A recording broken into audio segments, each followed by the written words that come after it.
Tonight on the Cover One Buffalo podcast, we are joined by Ben Allbright of KOA Denver. But first, our guys, Handsome Jack. Broadcasting live to Bills Mafia worldwide with Greg Tompsett and Aaron Quinn. Welcome to the NFL. Doesn't matter what's happened before today. Today's a brand new day. It's a brand new season. Your number one podcast for objective Buffalo Bills coverage. No matter where you are, we got you covered.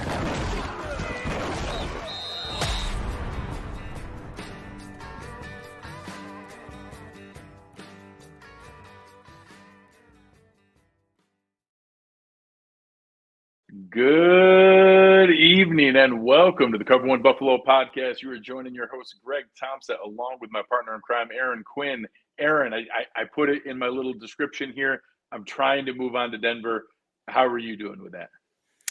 Oh, I'm ready to move on from that Bengals game for sure. But although we'll talk about it here with Ben in a second, I felt a lot more confident going into this Broncos game based on what I thought I knew about the Broncos until I started looking in to the Broncos. Feels like two teams trending in opposite directions at the moment. So we'll have to sort this one out because I felt like I was like, all right, we might be able to get right here, but the Bills are going to have to show up for this one too. Yeah, for sure. And I'm excited. We'll have Ben on here in just a second to talk through, what this team's going through. But I don't know if there's any matchup this season that's as different as the early season version to what we're expecting now. I guess maybe pre-Rodgers injury with the Jets, but like any other team, there isn't any other team that I'm like, oh, maybe this isn't quite as easy as what I thought. To go through. So without further ado, let's bring up our man from KOA Denver and the Broncos insider, Ben Allbright. Ben, how we doing? Doing pretty well. Thanks for having me, guys. Absolutely. It's fun to have you on. We appreciate it making some time for us here, and we'll let you kind of open up right into it. There were a roller coaster of expectations from preseason, bringing in a guy with the resume of Sean Payton and how he was going to be able to get everything right. A really, really ugly start, and now kind of coming back around in some different ways. Where are the heads of Broncos fans at now with just that bar and then the start and then coming back now? Where are things at overall? Well, I think if you'd asked Broncos fans after the Miami game, or really any game prior to the first Kansas City game, I think you would have tried to they would have tried to claim to you that this team was tanking, which was never true, but it certainly appeared that way with some of the performances they put on the field. I think when you look at them now, especially over the last three games where they've gone 2-1 and played Kansas City tough, I think you're looking at a team that feels like that maybe they can jump back into this similar to the way that Detroit did last year. Started off rough, but had a fairly easy back half of the schedule. I mean, if you look at the Broncos schedule, you really have two games I think that are kind of tough. And then the rest of them, with Buffalo and Detroit, and the rest of them are winnable games. And I'm not saying that Buffalo and Detroit aren't winnable games for Denver, but, at the same time, I mean, on the outset, you would say that Buffalo would be heavily favored. The team's playing a lot better than it was. I mean, it helps when you get, 3/4 of your defense back. That certainly helps. And then the offense has started to figure out that, we don't need to be cute throwing the ball over the yard. We're better when we run the ball. And when we run the ball, we're effective. And that's sort of been the thing over the last couple of weeks.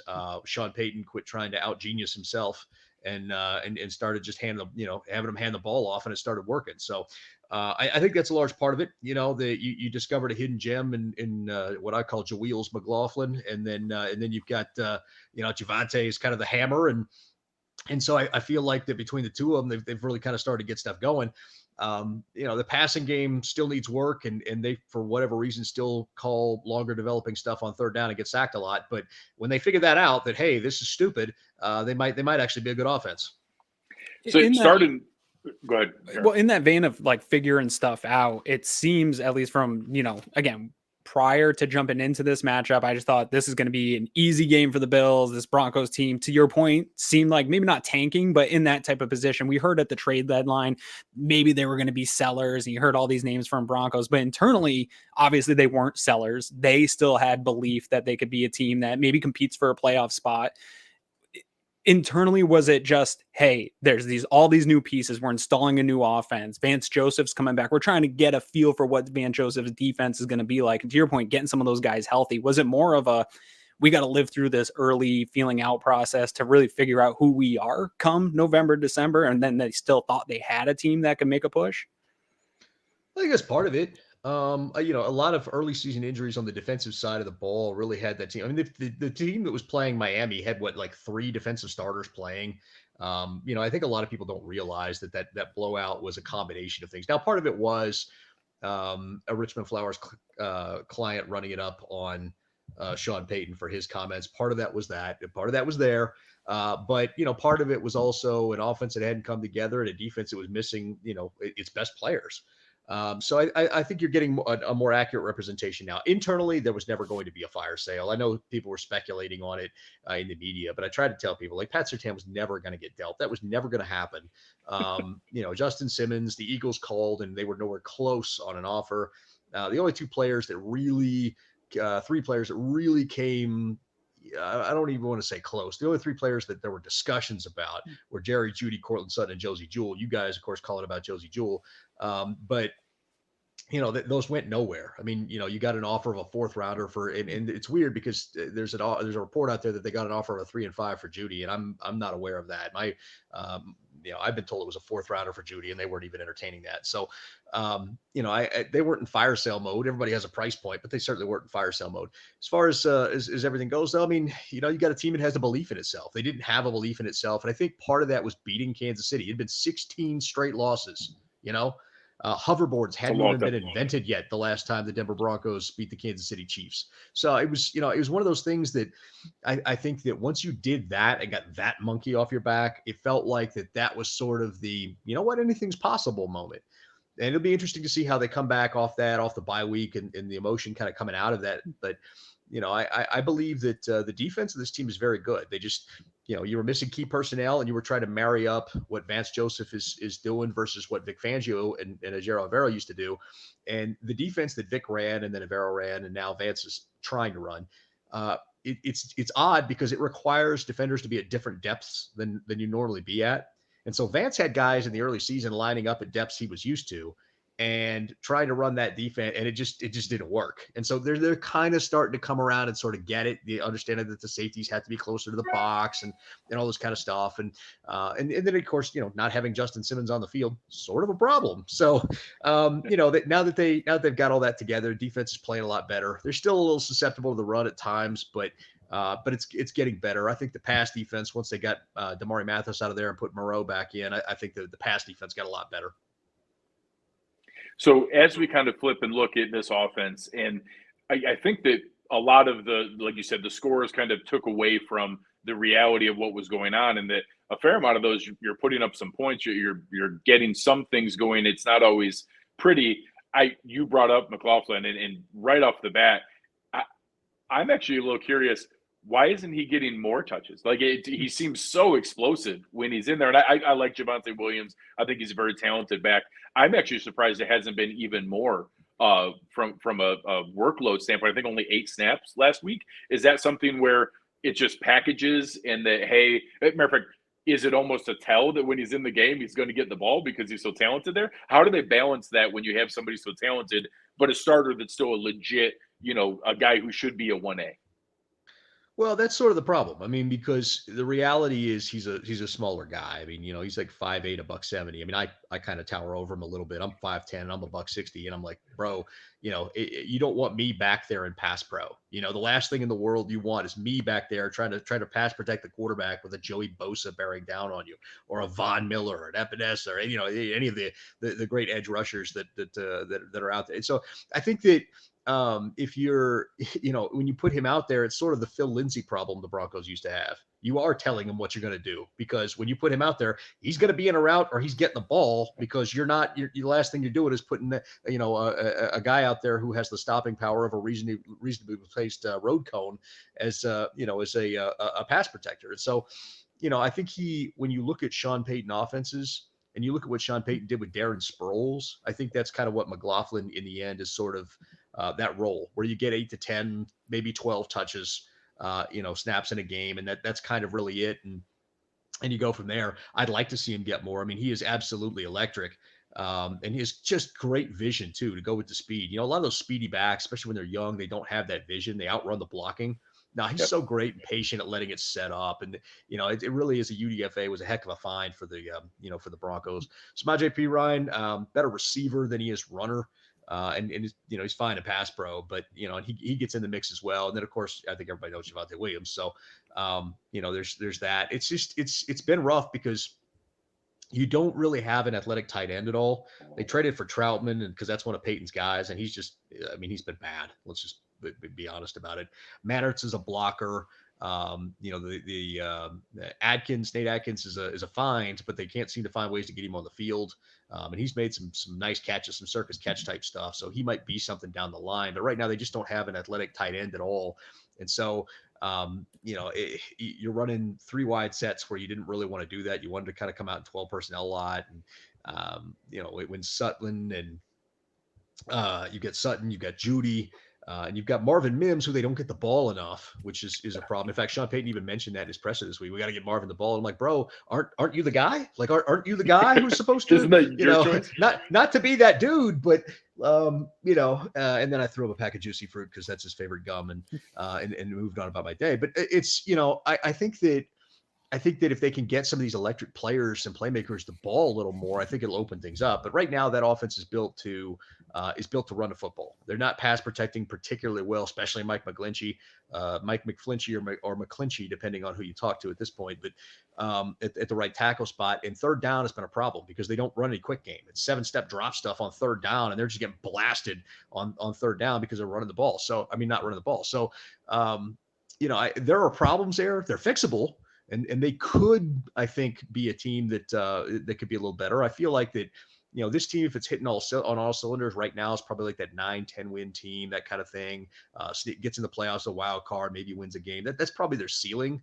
But their floor is, what we saw against Miami, just getting boat raced, getting beat the hell up, and trying to throw the ball over the yard with a quarterback that's not designed for that. And I think it's obviously very clear the way that they built this offensive line. There's a lot of names that we actually did a lot of work on, Quinn Miners, Lloyd Cushenberry, Ben Powers, guys that we really liked coming out of the Senior Bowl and did a lot of work towards the Bills.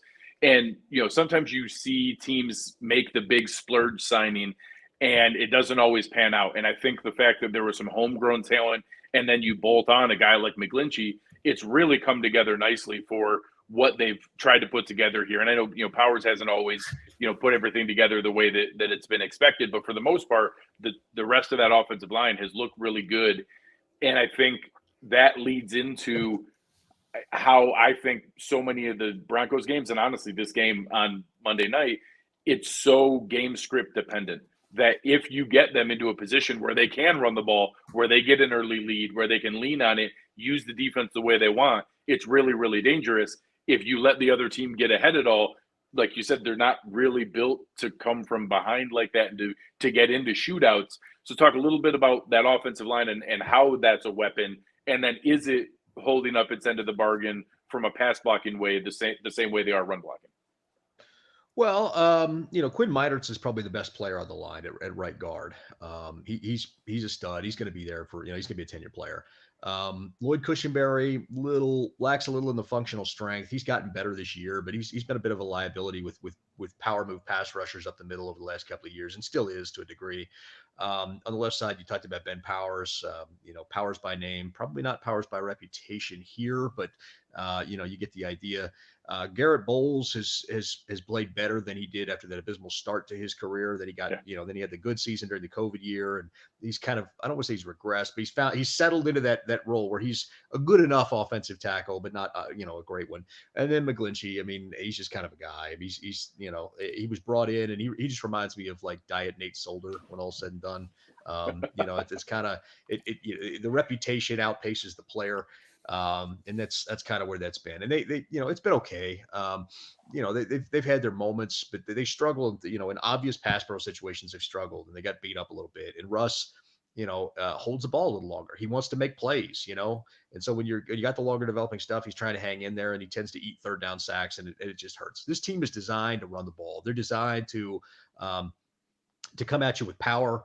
and beat you up a little bit, keep the games close, and then let Russ, create off play action on the deep over, in situational football. And if you can keep the game within one score, that's where Denver's dangerous. When you get up 2 scores on them, they fall apart because the play calling goes to crap, and you get trying to sling the ball over the yard when they don't need to just yet, and it's just it goes bad, and I'm not saying it's on Russ. I think a lot of that's on the play calling, but people place blame wherever they want to.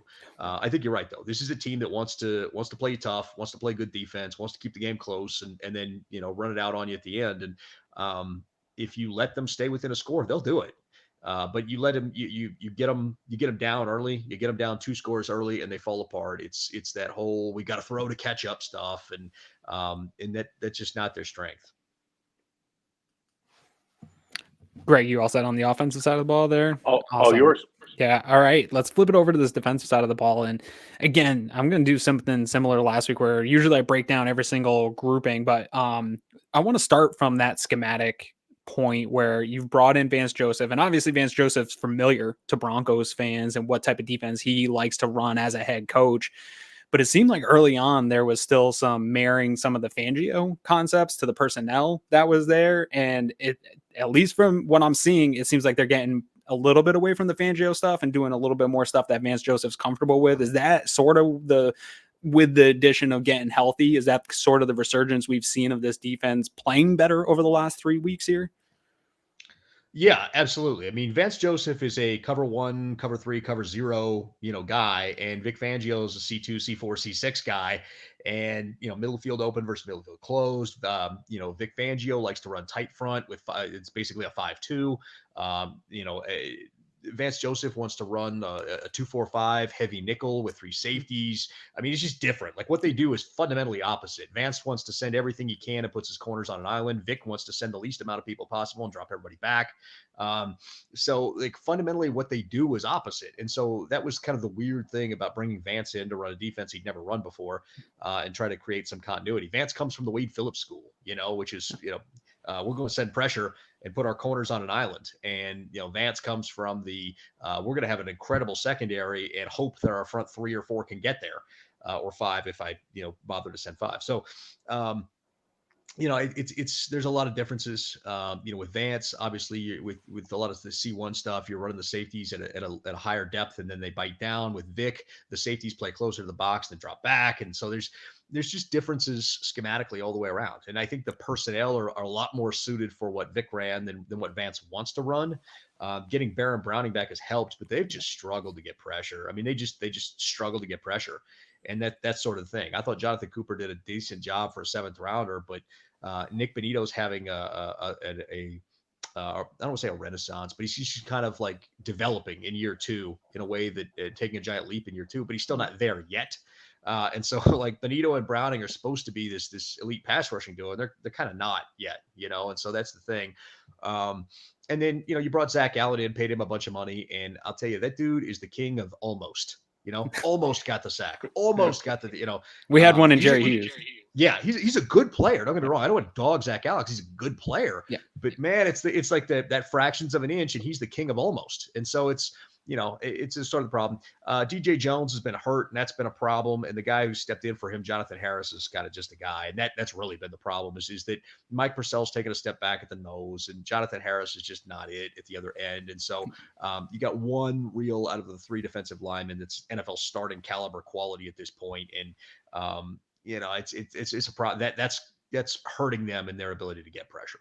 Yeah, and those defensive tackles also don't seem like interior rush type defensive tackles, right? They're more your traditional nose tackle, which isn't going to get interior pressure in that way. In this game, with this defense, knowing that safeties mean so much, Kareem Jackson's still facing a suspension, even though he got knocked down there.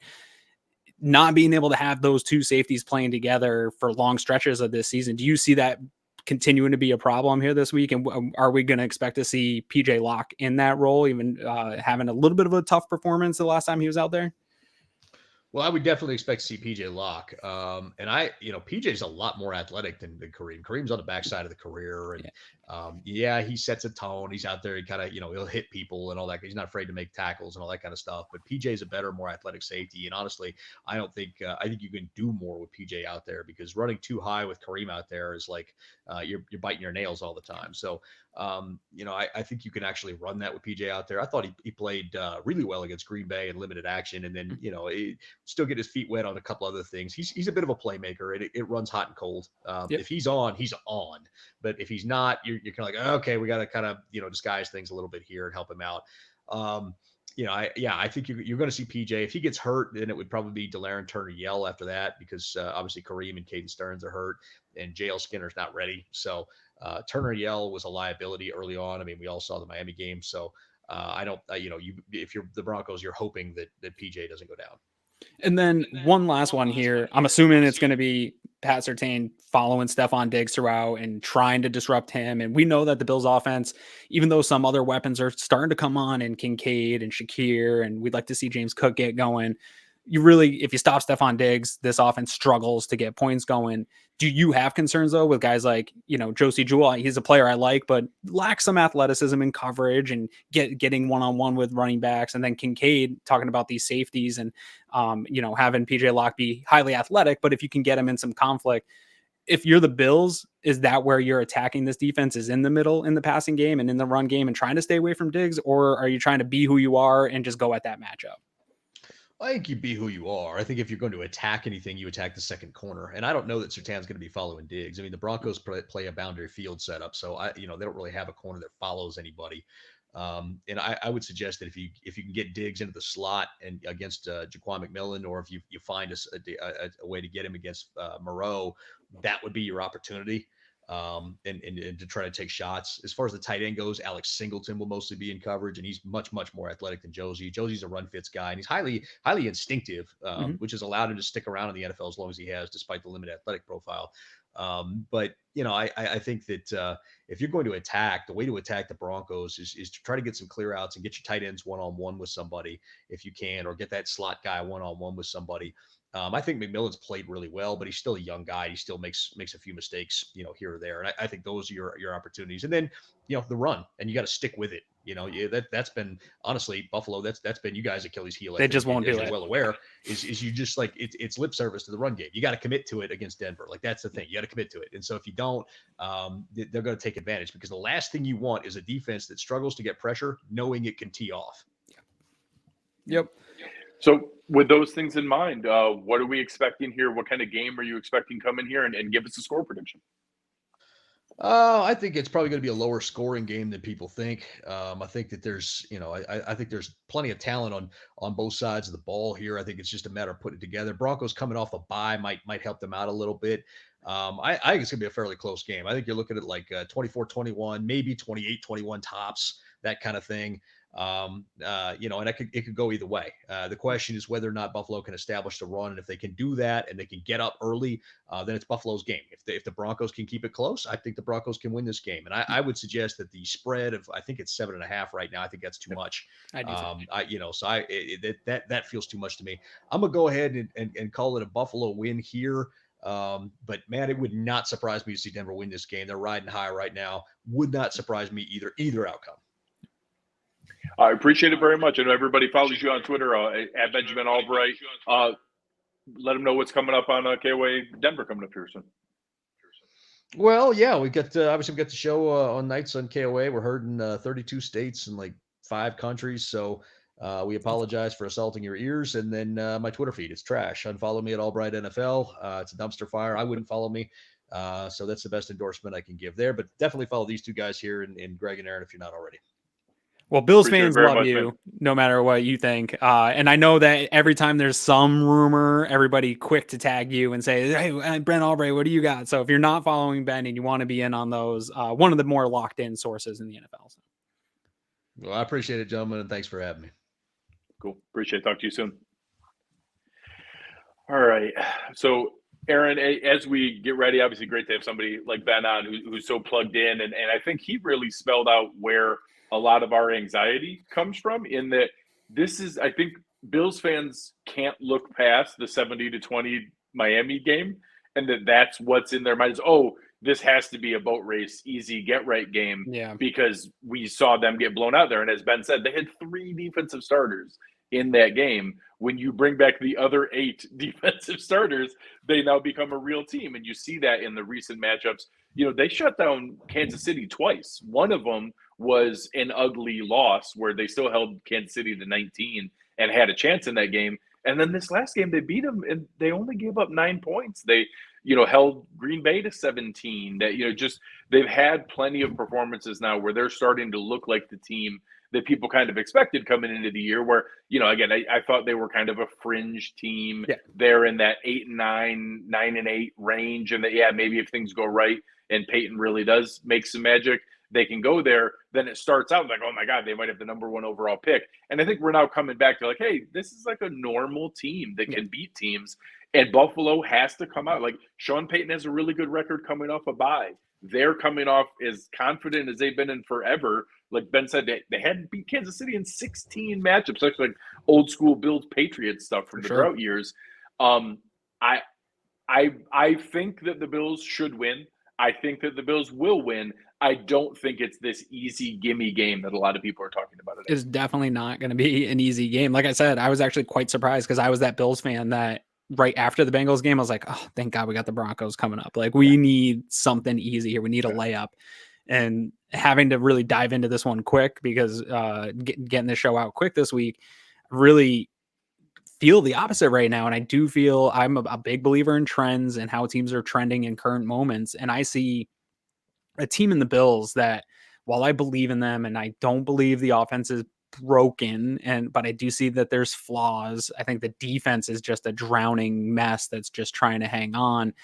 It feels like those injuries that occurred to Trey, Milano, Daquan Jones they were fatal gunshot wounds, but you didn't die instantly. It's just a slow bleed out trickle effect. And the Bills are just limping to get to the bye and trying to lick their wounds and get through this, where the opposite is happening for the Broncos, where they early got punched in the face or shot and are recovering and getting guys back and finding their groove, and to all the points of, just figuring out some of the stuff that doesn't work for them offensively and getting back to some of the things that will work for them offensively. And when you look at those things that work for them offensively, it actually gives me even more concern, because I think it's the way to attack this Buffalo Bills team with, they're struggling right now without a Daquan Jones, without a Matt Milano. And I don't know the status of Terrell Bernard going into this game, but the Bills' run defense is probably the thing that concerns me the most. And knowing that there's a team out there that can stack together long drives, physical drives in the run game, is probably my worst nightmare right now as a Bills fan, because I tweeted this out earlier today that,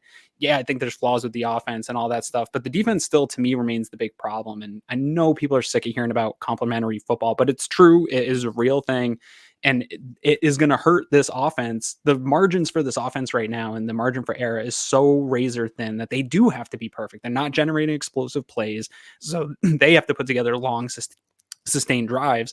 And when you have a team on the other side of the ball that can also match that, that's where you get into these games like that Giants game where it's the Bills only have like 1.5 drives, and then the quarter's over. And it's like, well, they didn't score for the whole third quarter. And these are the types of trickle down effects. And that's what scares me in a game like this. Yeah, and unfortunately, they're built to be able to make this difficult, where you have a 3-headed, run game where Javonte Williams is tough. Like, he is a good, tough runner. Samaje Perine smart. We saw what he did last year with the Cincinnati game against us. And Jaleel McLaughlin is like a mini-me version of Breece Hall, where, like, if there's an opening, he can take it to the house. He's electric with the ball in his hands. He's not going to get a ton of touches because, as Ben said, he's not the biggest guy, so he can't take a huge workload, but he's explosive and takes a couple missed tackles. We've given up an awful lot of explosive runs throughout here. So, all that said, I think it's time to be able to look in and figure out what's the fresh design we need to be able to make things look right this week. Well, here, before we get into that, let's show people what the fresh design is from our friends here at Leftern. So amazing design this week. I really love it. Week 10 of season 5 of the Leftern Game Day series is out now. This week's print was designed by local artist Tom Eaker, and it's titled "The People's Elbow." 100 stamped and numbered prints get released each week on Instagram and Twitter at Leftern Co. So give them a follow. The website to purchase is www.leftern.co. Grab one before they're gone. Individual print sales this season to help support Buffalo Cares, a local nonprofit that helps find homes for abandoned and sheltered animals locally. Really fun one here. You got for anybody listening, you have literally like a WWE style cartoon with a Buffalo and a Josh Allen jersey dropping an elbow on a Bronco and a Broncos jersey through a table, exploding fire behind it. Just a really, really fun design. The kids are going to like this one. So always amazing work. Greg and Melissa do awesome job finding all the different guys and amazing women that do all the designs for each game, each week. And Tom, certainly met the bar so far this season with his design this week. A really, really fun one. From a graphic design perspective, I love graphic design. I dabble in it myself. This one I know we've said a lot about different aspects of prints, of being favorites and stuff. This one might be my favorite from a graphic design print standpoint. It's simple and clean, but yet it's like a funny kind of crazy animation. The font usage is fantastic. This one is definitely one that I'm going to order when they're available here over at Leftern, and I'm going to probably have it back up here with these other ones because it just fits my style and my house. And so again, that's what these ones are all about for me, is finding ones that fit your style and are cool, memorable pieces that you can hang up in your house. And this one definitely graphic wise is tops for the year. I don't know who's going to top this one. So a fun way to think about it is like maybe this is the one you always remembered. This was the get right game where they turned things around for the season. Or things went totally the wrong direction. And like that's really where this game is at, though, right? Like if the Bills get right in a game like this, you feel like, okay, we can do something to punch a ticket to the playoffs. You lose this game, angry mafia, mad mafia, nervous mafia, it's just rampant. I think you become out of the loop of being a playoff team in that scenario if you drop a game like this. Like, we've been in this situation before, Greg, where we've gone on this show multiple weeks and said this one's a must win, this one's a must win for 8 weeks in a row. That's the reality of where the Buffalo Bills are because of the hole that they buried themselves in. Yeah, I think there's a chance that if you rattle off a couple in a row here, you can get back to a point of, okay, every single game isn't a must win. But right now, this is a must win because of the upcoming schedule, because of the games that are remaining, because of the strength of the opponents we have left. You have to beat the Broncos. You have to beat the Jets. You have to beat the Patriots. You probably have to beat the Chargers. Like, you need those games because we're not going to go 4-0 against the Eagles, the Chiefs, the Dolphins, the Cowboys. We're not going to go 4-0 in those games.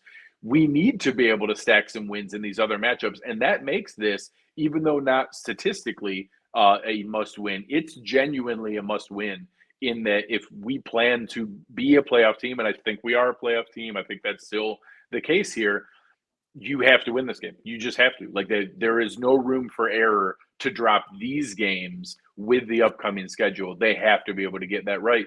What do you have in your mind as maybe some things you'd like to see as a fresh design of the week? Maybe usage. I thought your question to Ben on the approach with Diggs was an interesting one. Yeah, well, one, I encourage every single Bills fan that is concerned about this offense and trying to find the why, right? Like, we can all point out what we see and what the problems are, but trying to find the why these problems are existing. Eric did a great film room breakdown presentation on some of the concepts, some of the basic concepts. And I do think that is where Ken Dorsey's a little bit of the problem here for the team. I want to see layering on top of those concepts and attacking what this defense presents to you. And to me, when I watch this Denver defense, it is attacking the middle of the field, using James Cook in the passing game. I know we've been talking about that for a long time and just not seeing it. He had opportunities last week to attack for Josh Allen to hit him with space and allow him to be that playmaker. For those not watching, my sign is "Let's get toxic," and my tag here is "Make Buffalo toxic again." The lack of explosive plays in this offense, again, the margins are so thin when your defense is playing the way it is and stacking you with bad field position and putting the Bills in a bad spot. And if you're playing a team like this, where maybe you're going to end up with some limited drives in this game and not be able to have multiple opportunities at scoring, you really got to take advantage of the ones that you get. And I think they can generate some explosives with you. I've been talking about him for weeks now, Khalil Shakir in the slot. And he seems to be where this team is finding a lot of their explosive plays right now, whether it's with his legs after the catch or getting downfield in the seam, making some of that. I think Dalton Kincaid can provide some of that in some of these matchups. I'm ready for some of the setup they've done to result in some double move shots. Dalton Kincaid. They've done so much setup on those option routes and the low underneath stuff. Yep. I think they've set up some double move shot plays. I agree. And I think, again, Shakir will be there. And I think there's some opportunities to maybe not air yards wise, but getting the ball, get James Cook one-on-one with the Josie Jewell and get that space and see what he does with the ball in his hands after the play. And some of that's going to be reeling Josh in to not take the shots air yards and try to get those guys on crossers and things like that and allow your players to make some plays. But they need to find a way to get the explosives and get points on the board. I don't think you can settle for long drives and field goals against a team like this, because I do think with the way the Bills defense is reeling and the way this matchup presents itself, I think Denver's going to be able to put some long sustained drives if they don't feel the need to throw the ball around and can take some of the dump offs to running backs and really establish the run game against this defense. That can make for a long day of Josh Allen sitting on the sidelines waiting to get back. So you got to have clean execution, but really attack the middle of the field. And some of that is also, to Ben's point, is bringing Diggs into the slot and getting some favorable matchups for him against corners that he can beat. Because again, when he's gotten the ball in his hands this year, he's also been explosive. So it's whether it's on Dorsey or the players or Josh getting guys in space, it's finding ways to get some of these explosives where we don't need to have 10, 12 play drives. This is exactly what the Bills defense has done for 5-6 years of forcing offenses to do that, knowing that it's really hard in the NFL to establish that many plays and play it perfectly without having something stall out a drive. That's where this Bills offense is operating right now. Super efficient getting into the opponent's 30, but eventually you're going to make a mistake. Eventually there's going to be a tipped ball or somebody's going to punch something out where it stalls a drive that you otherwise were going to score on. They got to get some of that back and turn those 12 play drives into 6 or 8 play drives where there was a big chunk yard play in there. Yeah. And I think that you brought up an important point that this defense is not what it was. I think that there's chances they can band-aid around it. We can try to stem the tide, but there's too many of those advanced metrics showing that they're just not the same. And I think one of the biggest indicators you saw last week was Sean McDermott blitzed over 30% of the time. You do not see that he just doesn't feel the need to do that. That shows you he doesn't trust sticking to simply what they normally do. So I think knowing that, Denver's going to put together a couple scoring drives. They're going to have some frustrating drives where it's 8 runs out of 11 plays and then 3 play action plays. And Russ is not the quarterback he used to be. Russ is not going to dice us up, but Russ can still get on the move on a bootleg play action and hit Cortland Sutton. Russ still has that drop in the bucket drop throw. And I've seen them in these games. I've been rooting for them in these games against Kansas City. So I've watched hey, he's still got those flashes here or there. There is going to be a frustrating drive or two for Bills fans where, you feel like we should just be blowing them out. And I think, I'll give a shout out to our guy, Kevin Massar, who has been a big advocate of if you win the toss, you have to take the ball to score first. And I like the double dip. I like the idea of starting the second half. I think you've talked about how you can mitigate and get away from that. I almost think this game is one of those where if we can get the ball and go right down the field and score, it can start to tilt the idea of that game and set it up where, we're already kind of hoping we get a stop on their first drive anyways. And whether it's a stop to be able to have us go score or ideally a stop for us to get a second score and completely tilt the matchup.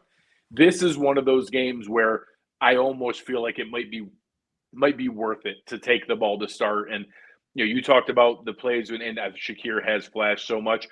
I wouldn't mind seeing a shot to Deontay Hardy. I didn't love that the only way we did it was on one predetermined one that he was covered and it wasn't really there.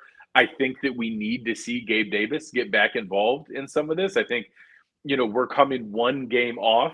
That Tampa Bay game was his best game of the season. And then he goes to 2 targets for 0 catches. I think that a lot of fans have just moved into the idea of, okay, well, he's gone now. And he's not. He's still going to be a part of this offense.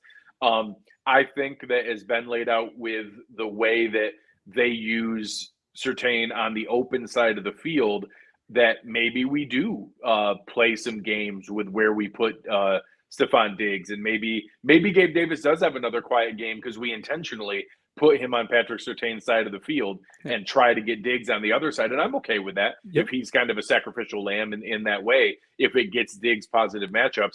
But I think they need to be smart with that, because if you let them put Surtain on Diggs all day, like, no one's shutting down Stefon Diggs, but Patrick Surtain can make it difficult. He can limit what we get from him. So I think a lot of it needs to be creative alignment with what we do. Some of the setup things that I chimed in earlier about, we've done a lot of the setup and we haven't seen a lot of those double moves or seam shots on Dalton Kincaid. So that's not on film. Maybe we can sneak some of those in here. Some leak plays where we haven't really tried to go play action and leak him out into a route.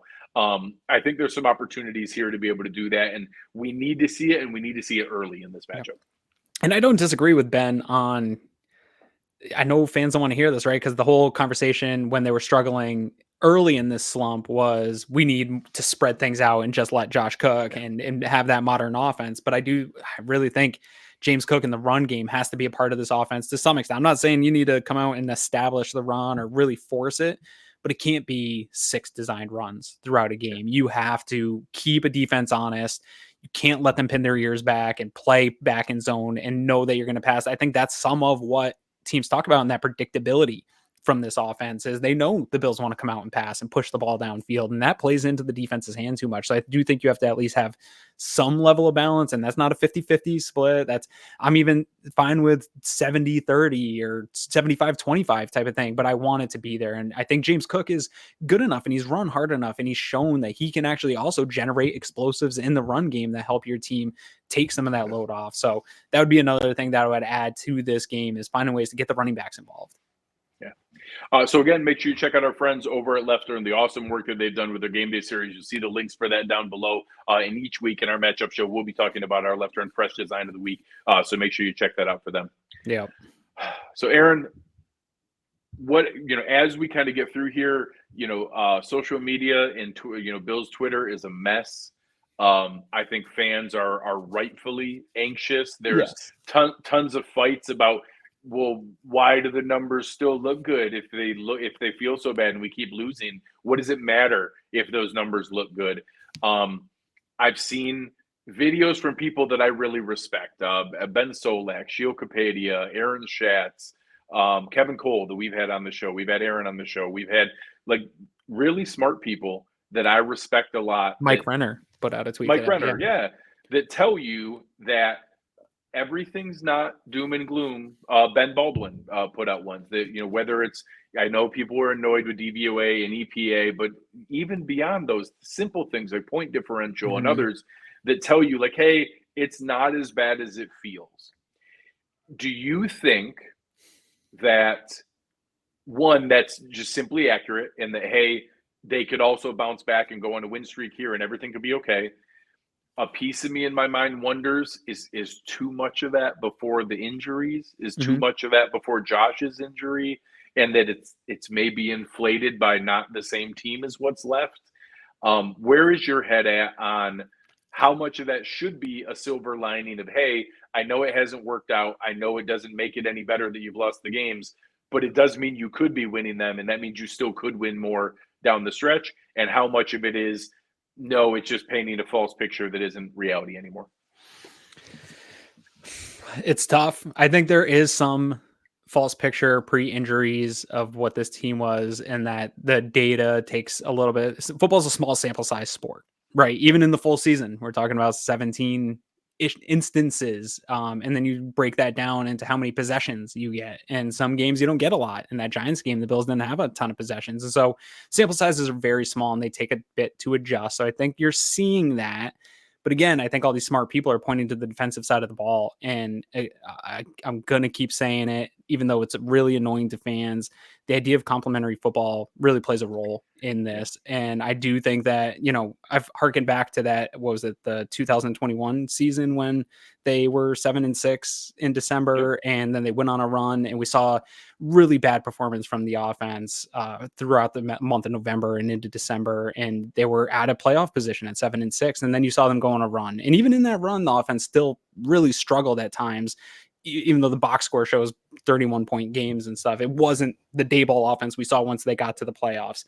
The difference is that defense really was playing complementary football. So while your offense was struggling, your defense was putting them in good positions consistently and keeping you in games.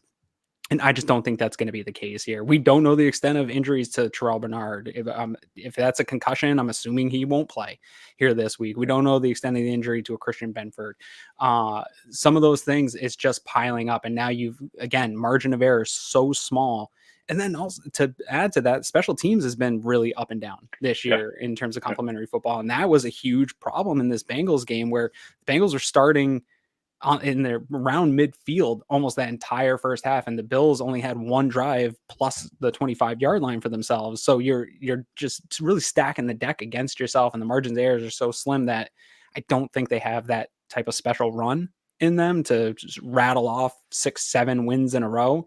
And so I don't know what the answer is. I do think there's going to be some frustration here, but to your point, the next two feel like the must wins that you have to get to give yourself some room to be in that playoff. If you get to 7-4, you now have a chance where at 7-4, you could go 3-3 down the stretch and finish at 10-7 and make the playoffs and be in decent shape.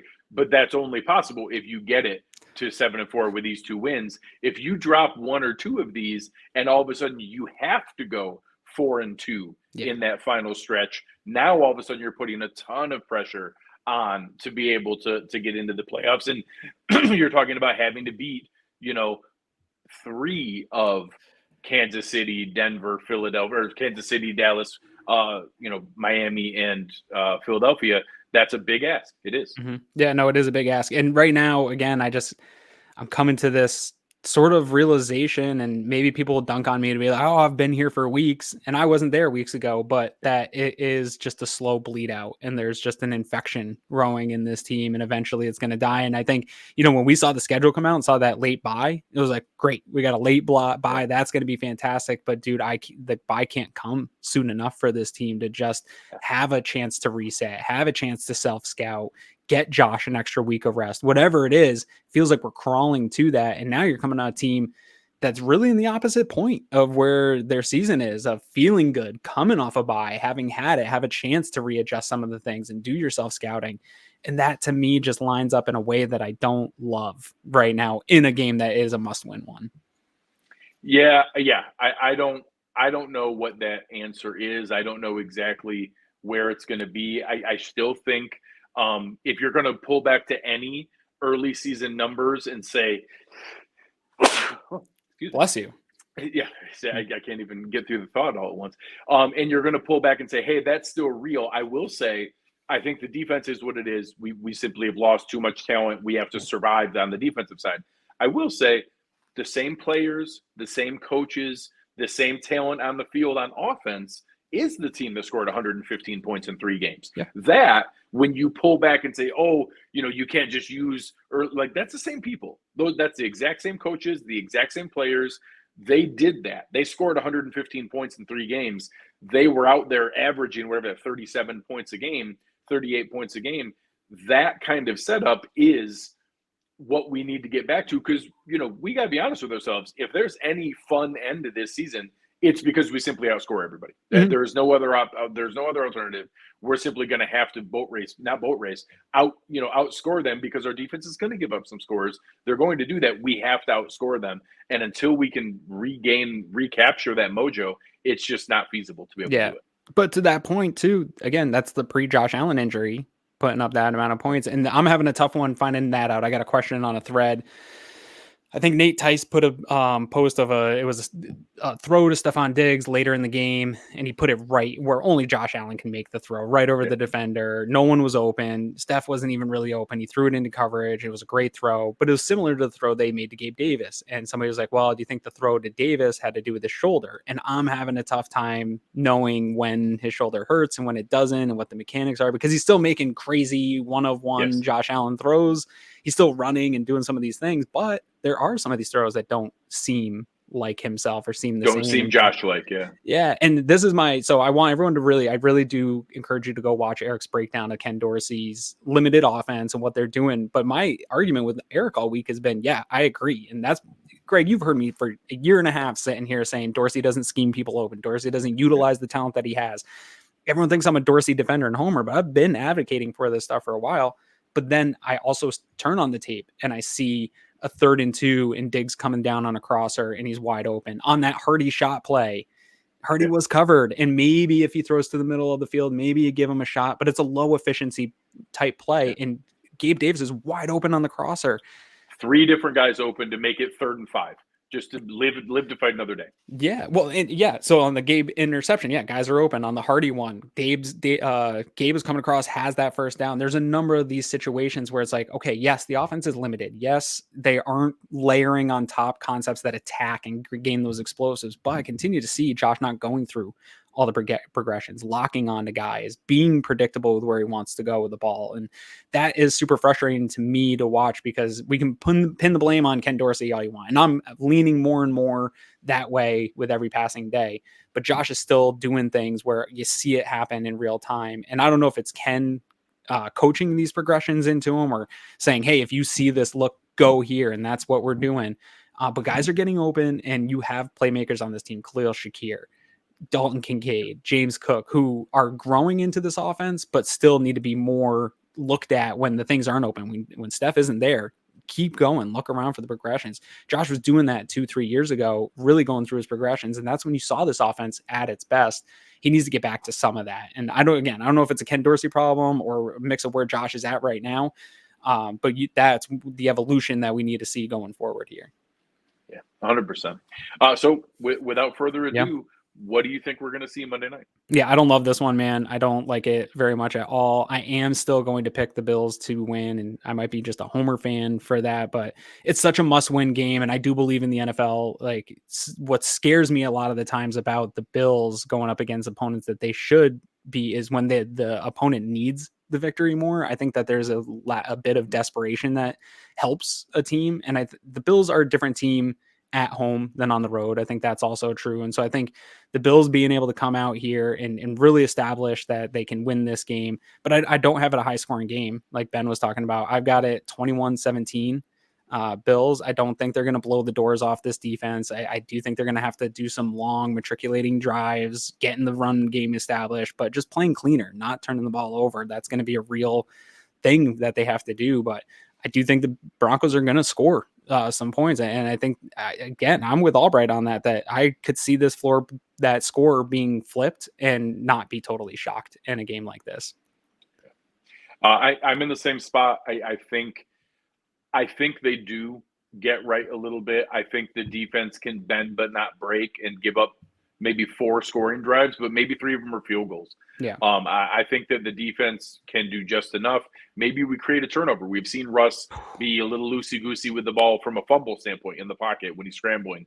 So I would like to see a turnover there coming from a strip sack fumble or chasing him down when he's scrambling. I think the Bills can pull this out. I think it's going to be like 24-16. I don't think it's going to be super high scoring. I think Denver's defense is better than people realize now, getting everybody back. But I still think we can move the ball. I think those secondary options are going to matter. I think moving Diggs into more beneficial matchups are going to matter. And I think they'll be able to do enough. I don't know that it's going to be a game that's going to make fans be like, oh, good, this is the team I remember. This is awesome. Pew, pew, shooting finger guns. I don't think that's what this game's going to be. I think it's going to be one of those games where we win, we move on, but, anxious Mafia is still feeling pretty anxious, and angry Mafia is not all that happy, but that it'll be a step in the right direction. And it'll be enough. And maybe that's all we're going to get this year, is figuring out a way to scrap by and win games that we can. So I'll take it if we can get it. Yep. All right. Anything further for the people? I'm still in the same spot of I got nothing, man. Like, I'm not trying to be out here to defend Ken Dorsey. What I really want to find out is the why, and I'm looking more and more into it. It's such a confounding team right now, the Bills, and I know folks are frustrated with this whole concept of complementary football that Sean McDermott keeps continuing to talk about, but it's not coach speak. And the deeper I dive, I think a lot of people, Greg, think that I'm just posting charts, and there's a lot of snark coming. Oh, Aaron Quinn, he's just posting charts and stuff. But I spend a lot of time watching it. I don't do film breakdowns because I'm a stay in my lane kind of content creator. I'm not a film guy, and so I don't want to get out of my lane. But I spend a stupid amount of time up until we started the show live. I have a TV right here where I was watching the All-22. And I'm just trying to find those whys. And I do keep coming back to football is a game that's complementary. And if your defense is putting you in bad spots, or your special teams putting you in bad spots, or even unable to generate explosives and having a very slim margins for errors, these are not good ways to consistently win in the NFL. We know the Bills have been a team that's been able to get big point differential over the years and not be in these one score games, but the most of the NFL is one score football games. When you're in a one score football game, inability to turn the ball over, inability to create explosive plays. Who's been more talking about toxic differential than me over the last 5 years? Like, I think it's important, and the Bills just aren't that team right now. They aren't getting turnovers. They aren't creating explosive plays, and it makes it so difficult, even against teams that we don't think are good. It's super hard to win this way. And so something's got to change. I don't know if it's just bad luck or scheming or what it is. I think it's a mix of all those things. It's got to change here, and you can't wait for the bye for this to happen. And outside of that, man, I don't know. Let's just try to be nice about it. It's just football. So one last thing, if you guys are looking for a way to support us, we've actually been doing a lot of brainstorming lately on how to bring even more value to our Cover One OnePass subscription. But if you want to hear some of those benefits, listen to these guys right here. Many people ask us the best way to support us here at Cover One, and that is to sign up to become a Cover One OnePass member. That contribution helps give us the access to all the data and information we use to create the content that you love. And I think most importantly, brings you into our community of insiders.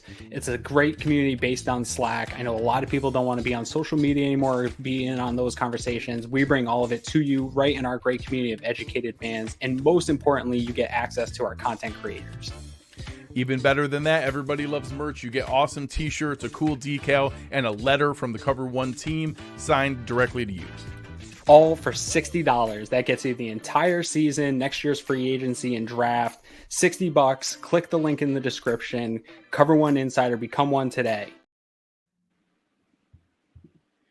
All right, man. So just a lot of fun. We appreciate you guys checking it out tonight. We had to schedule this earlier to be able to get Ben Allbright in here. So we appreciate you guys in the chat.